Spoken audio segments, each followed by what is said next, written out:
Welcome to my channel. Subscribe, listen, and enjoy my stories every day. Betty's cell phone lay on the coffee table, vibrating slightly as it received another message. She was in the kitchen, her voice faintly humming a tune as she hurriedly prepared to meet her friends. The evening sun filtered through the curtains, casting a warm glow over the room. My eyes flicked to her phone again. She hadn't mentioned any plans earlier today, and it was unusual for her to rush out like this. A knot formed in my stomach, a feeling I couldn't shake. I hesitated for a moment, my hand hovering over the sleek black device. I knew I shouldn't invade her privacy, but something inside me urged me on. My gut told me there was something I needed to see, something she wasn't telling me. Before I could talk myself out of it, I picked up the phone, unlocking it easily with the code I had seen her type in 100 times. The messages were open. A name stood out, Sweet Kitty. I frowned, scrolling through the brief conversation. And then I saw it. Miss you, waiting for you at 8 at the coffee shop. My hand went cold as I read the message again, disbelief settling into my bones. Miss you. Since when did Betty have someone she missed? My pulse quickened, and my chest felt tight, as though an invisible wave had been dropped on me. Felt surreal, like something out of a nightmare. The realization crashed over me like icy water. Betty was meeting someone tonight, but this wasn't just anyone. This Sweet Kitty was clearly more than a friend. I had suspected small things for a while, her longer than usual work hours, the sudden gym sessions, how she was always smiling at her phone. But I had never let myself think that she could actually be unfaithful. Betty had always been charming, the kind of person who made you feel like the center of her world. We'd been married for years, built a life together, shared secrets, hopes, and dreams. And now this, I could hear her footsteps in the kitchen, the soft clinking of dishes as she cleaned up. My mind raced, replaying our recent interactions. Were there signs? Should I have noticed? How could she do this to me? The betrayal gnawed at my insides like a parasite. I put her phone back on the table, quickly composing myself. The last thing I wanted was for her to see me rattled. Not yet. She stepped out of the kitchen, pulling her jacket over her shoulders, her face lighting up with a practiced smile. Hey Han, I'm heading out with the girls. I'll be back later tonight, all right? I forced a smile, nodding, but my mind was elsewhere, spinning with plans and thoughts. What should I do next? Confront her? Wait and follow her to this coffee shop and see who Sweet Kitty was? My emotions were a chaotic swirl of anger, betrayal, and a strange, dark satisfaction that I had discovered the truth. My heart wanted to scream at her, accuse her of every lie she had ever told me. But my mind urged caution, reminding me to be patient. There would be a time for confrontation, but not now. All right. Have fun, I managed to say, my voice steadier than I felt. She gave me a quick kiss on the cheek, something that now felt hollow, an empty gesture from a woman who had already checked out of our marriage. I watched her leave, the door closing softly behind her. For a moment, the house was still, the silence stretching out painfully. Then the floodgates opened. My thoughts came crashing in, anger building with every passing second. How long had this been going on? Who was this man or woman? I didn't even know. I stood up, pacing the room, trying to get a grip on my emotions. Revenge. That was all I could think about. Betty had betrayed me, lied to me, destroyed the trust we had built. I wasn't going to sit around and let her get away with it. But how? The anger felt like fire in my veins, the need for justice pulsing through me. I knew one thing for sure. I had to hit her where it hurt. She had shattered my world, so I would shatter hers. But it wouldn't be immediate. I needed time to plan, to figure out exactly how to break her life the way she had broken mine. I sat back down on the couch, my mind working through the possibilities. Financial ruin, emotional torment. Perhaps I could use her secret against her, slowly leaking it to her friends, her family. No, that was too easy. I wanted her to suffer, to feel the pain and humiliation she had inflicted on me. It had to be personal, devastating. The minutes ticked by, and then an idea began to take shape. What if I caught her in the act? What if I walked in on her meeting Sweet Kitty, and exposed her right there in front of everyone. The public shame, the look on her face when she realized I knew everything, that would be the first step. But it wouldn't end there. I pulled out my phone and checked the time. It was 7:15. If the message was right, she was supposed to meet this person at 8. That gave me just enough time to make it to the coffee shop and see who she was meeting. Grabbing my coat, I hurried to the door, my heart pounding. I didn't know exactly what I was going to do when I got there, but I knew I couldn't let her walk away from this. Not without consequences. As I stepped outside into the cool evening air, I felt a strange sense of clarity. This wasn't just about finding out the truth, it was about reclaiming control. Betty thought she could hide her affair, keep me in the dark. But she was wrong. I would expose her, and when I did, I would make sure she never saw it coming. My phone buzzed in my pocket as I reached my car. I pulled it out, half expecting another message from Sweet Kitty. But it wasn't. It was Betty. "See you later tonight, babe." I stared at the message, my jaw tightening. "Not if I see you first," I thought as I slid into the driver's seat, my hands gripping the wheel. Tonight, everything would change. This was only the beginning. The stage was set for a confrontation, one that would unravel the threads of deception she had woven. The game had just begun, and I wasn't planning on losing. I arrive at the coffee shop just as the streetlights flicker on. It's a quiet little place tucked away at the corner of a busy intersection. Not the kind of spot that draws too much attention. Perfect for a secret rendezvous. My heart races, the adrenaline coursing through me as I park the car across the street. My hands gripping the steering wheel so hard that my knuckles turn white. I check my phone. 7:55 p.m. Betty will be here any minute. The message had been clear. "Miss you, waiting for you at 8 at the coffee shop." It's insane to think this is real. I keep replaying the moment I read it, wondering how I could have been so blind. She has been slipping away from me, piece by piece, right under my nose. I step out of the car, my breath clouding in the cool evening air. Crossing the street, I slide into the shadows near the entrance, trying to stay out of sight. My body feels tense, every muscle coiled and ready. I don't know exactly what I'm going to do, but I know one thing: I need to see who this Sweet Kitty is.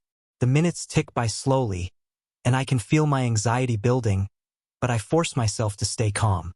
And then, at 8:03, I see her. Betty, my wife of 5 years.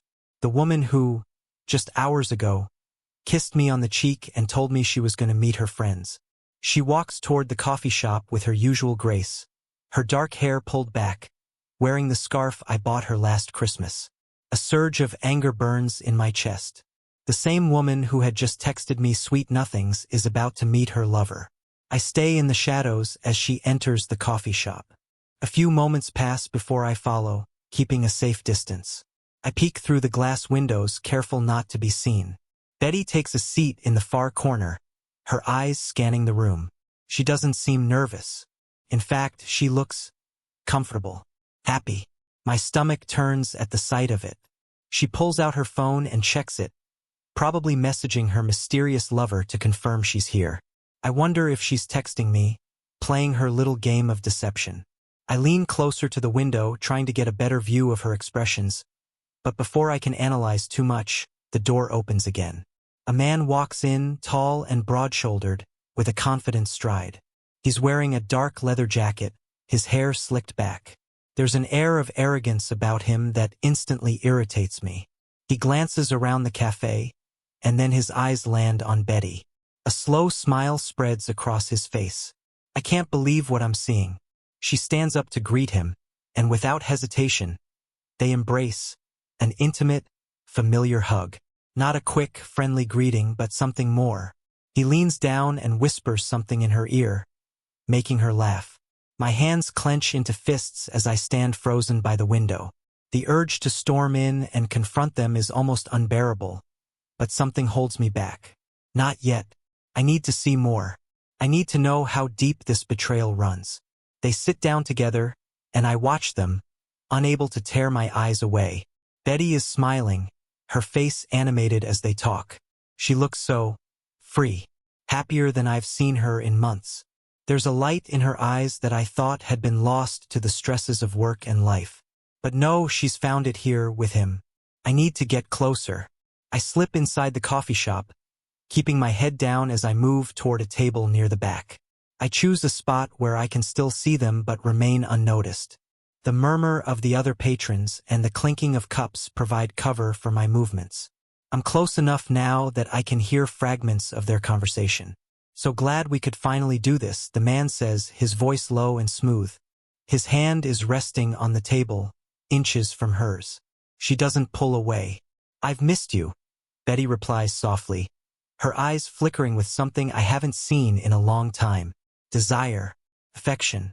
She leans in slightly, her fingers brushing against his. "I hate sneaking around like this, but it's worth it." Worth it? My blood boils. All those late nights at the office, all the lies about work dinners and drinks with friends, it had all been for this. For him. My heart pounds so loud I'm sure they can hear it, but I force myself to stay calm. I need to keep watching, to let this play out. Bursting in now would give her the power to deny it, to twist the situation. But if I see it all unfold, if I have the proof, she won't be able to escape. Their conversation flows easily, with stolen glances and soft touches that make my skin crawl. At one point, she laughs, throwing her head back the way she used to when we first started dating. I remember how that laugh used to make me feel, how it was one of the things that made me fall in love with her. Now it feels like a dagger to the heart. I can't take it anymore. I grab my phone and snap a quick picture of them sitting there together, their hands intertwined. It's not much, but it's a start. This is the beginning of her downfall. A plan starts to form in my mind. This won't be some impulsive, angry outburst. No, I'll make sure she feels the weight of her betrayal slowly, like poison spreading through her life. I'll hit her where it hurts, take away the things that matter most to her. And when she's left with nothing, she'll realize what she's done. But for now, I watch. I wait. I need more ammunition to destroy her world. The man stands up first, extending a hand to help Betty out of her seat. She takes it, her smile wide and bright. They're leaving, and I know I need to follow them. I let them get ahead of me as they walk out of the cafe and down the street, oblivious to the fact that I'm just a few steps behind. They turn a corner, heading toward a parking lot. I hang back, my heart racing as I watch them stop near a sleek black car. Betty laughs again, and the man leans in to kiss her. A full, deep kiss that confirms everything. She's gone. The woman I thought I knew, the woman I loved, is gone. I snap another picture, my hands shaking with fury. This will be the last time she betrays me. I swear it. Betty and her lover climb into the car, and I watch as they drive off into the night. My hands are trembling, my mind racing with 1,000 thoughts. But amid the chaos, one thing is crystal clear. I won't let this go. I won't be the fool left behind. She's destroyed our marriage, and now I'll destroy her. This is just the beginning.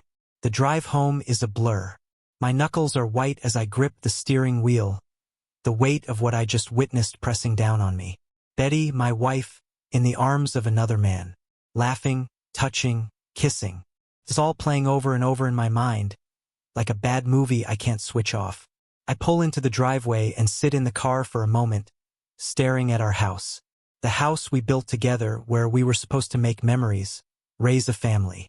Now it feels hollow, fake, just like her. My phone vibrates, pulling me out of my thoughts. It's a text from Betty. Just finished up with the girls. Heading home soon. Love you. I almost laugh at the audacity of it. She's probably on her way back now, having spent the evening with that man, and yet she's still pretending. The nerve. My hands shake as I set the phone down. But I don't respond. Let her think I'm asleep when she gets back. The facade ends tonight. I step out of the car, the cool air hitting my face as I walk up to the front door. Everything feels surreal, like I'm watching someone else's life unravel. But no, this is mine.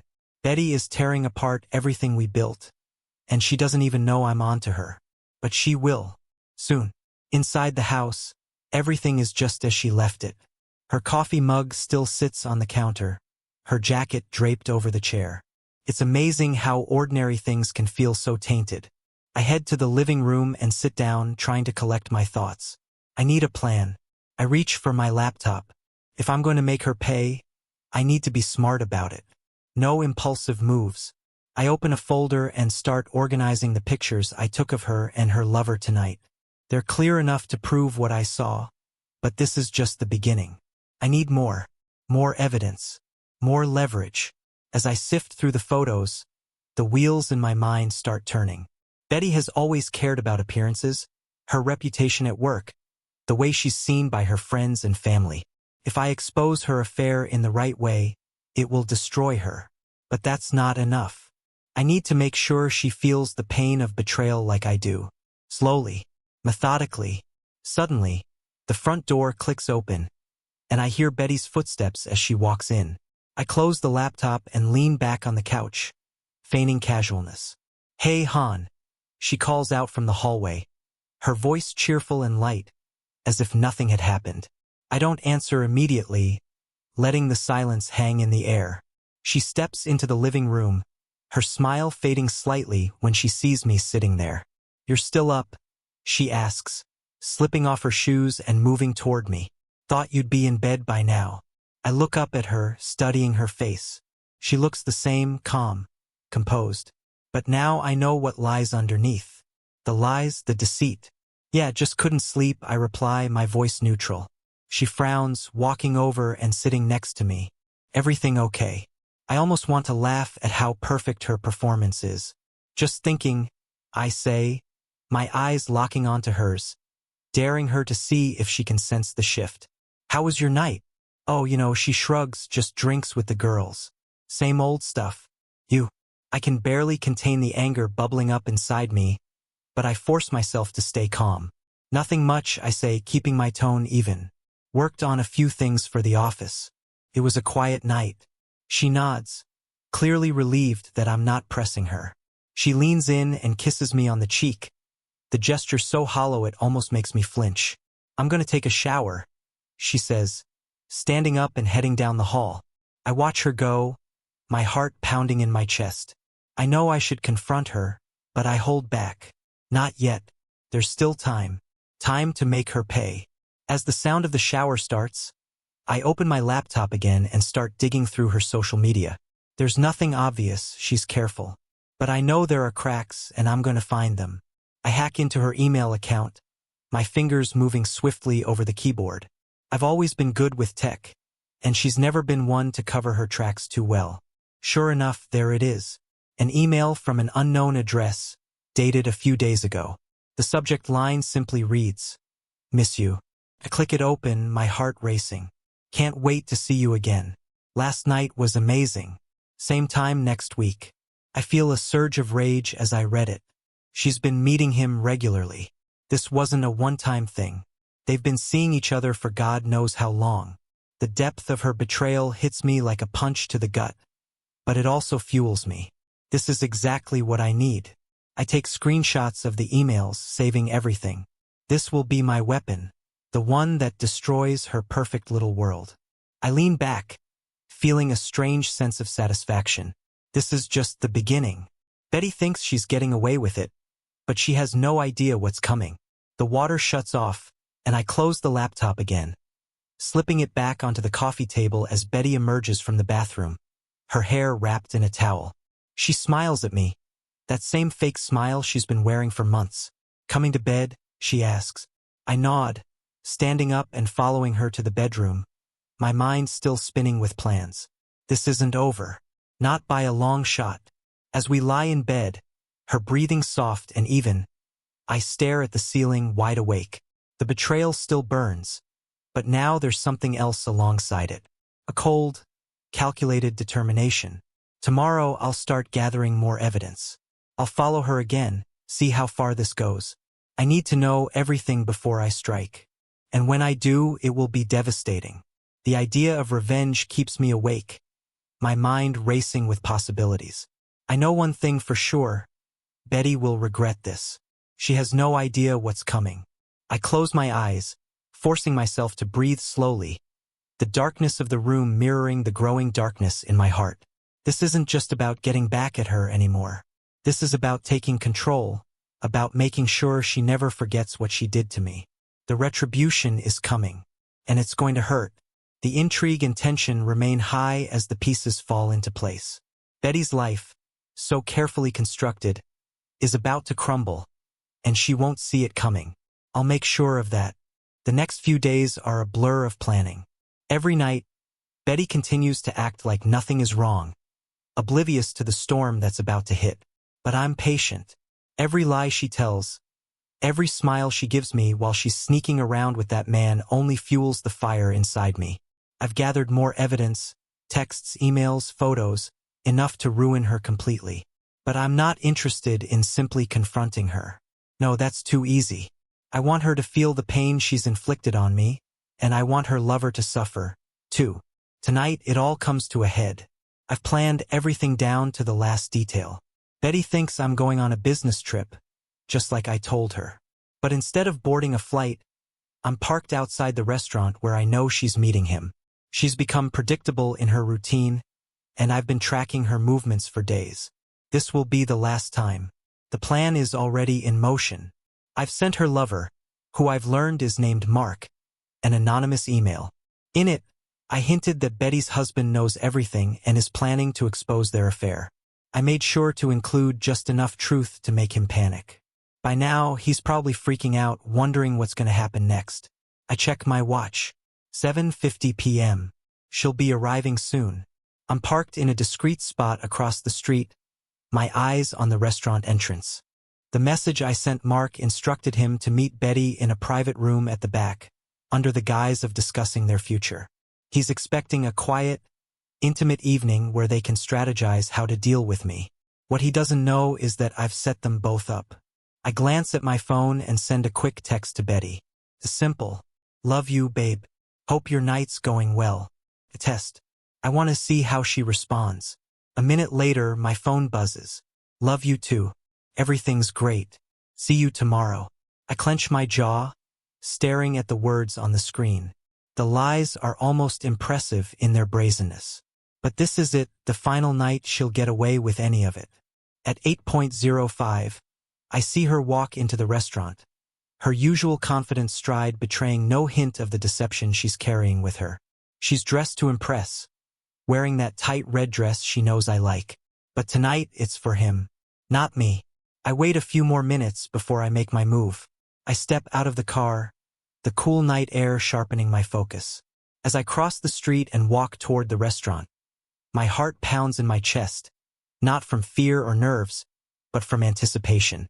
This is it, the moment everything unravels. The hostess greets me with a smile as I enter. "Table for one, sir." "No, actually," I say, my voice steady. "I'm meeting some friends in the private room at the back. I believe it's under the name Mark." She checks the reservation list and nods, gesturing for me to follow her. "Right this way." I follow her down a narrow hallway, my pulse quickening. As we approach the private room, I can hear the murmur of voices, Betty and Mark. My stomach twists with anger, but I keep my composure. This has to be perfect. The hostess knocks gently on the door before opening it, allowing me to step inside. Betty and Mark are sitting across from each other at the table, both of them mid-conversation. The look of shock that spreads across Betty's face when she sees me is priceless. "David," she stammers, her eyes wide. What are you doing here?" Mark looks equally stunned, his hand still resting on the table, inches from Betty's. He glances between us, panic flashing in his eyes. "I think we need to talk," I say calmly, closing the door behind me and locking it. The sound of the lock clicking echoes in the small room. Betty stands up, her face pale. "David, I can explain." "Explain what?" I interrupt, my voice icy. "How you've been lying to me for months. How you've been sneaking around with him." I point to Mark, who looks like he's about to bolt from the room. "Look, man, I didn't," Mark begins, but I cut him off. "Sit down," I growl, taking a step toward him. He hesitates, then sits, his face drained of color. Betty is trembling now, her hands shaking as she reaches for me. "David, please, it's not what you think." "It's exactly what I think." I snap, Pulling my phone from my pocket, I swipe through the photos, the texts, the emails, and toss it onto the table in front of them. I've got all the proof I need. Every lie. Every time you met him. Do you really think I'm that stupid? Betty stares at the phone, her breath coming in shallow gasps. Mark shifts uncomfortably in his seat, but he doesn't dare move. I trusted you, I say, my voice low, filled with venom. I gave you everything, and this is how you repay me? David, I'm sorry, she whispers, tears welling in her eyes. It was a mistake. I didn't mean for it to go this far. I laugh bitterly. A mistake. You've been meeting him for months. How is that a mistake? It's a choice, Betty. And now you're going to pay for it. Her eyes widen in fear, and Mark finally speaks up. Look, man, we can work this out, all right? No one has to know. Everyone will know, I say coldly. Your wife, Betty's friends, her family, her job. I'm going to destroy everything you have. I pull out a folder from my jacket, divorce papers already drawn up, along with copies of all the evidence I've gathered. I toss it onto the table. Sign these, I say to Betty, or I will make sure your life falls apart piece by piece. Betty breaks down, sobbing, but I don't flinch. This is the moment I've been waiting for. I turn to Mark. You'll be hearing from my lawyer too. I say, I'm going to make sure your wife knows exactly what you've been up to. You won't just lose Betty, you'll lose everything. Mark looks at me, horror dawning in his eyes. Please don't do this. It's already done. Betty picks up the pen, her hands shaking so badly that she can barely hold it. She signs the papers, tears streaming down her face. When she finishes, she drops the pen, her shoulders slumped in defeat. Goodbye, Betty, I say coldly, turning to leave. I hope it was worth it.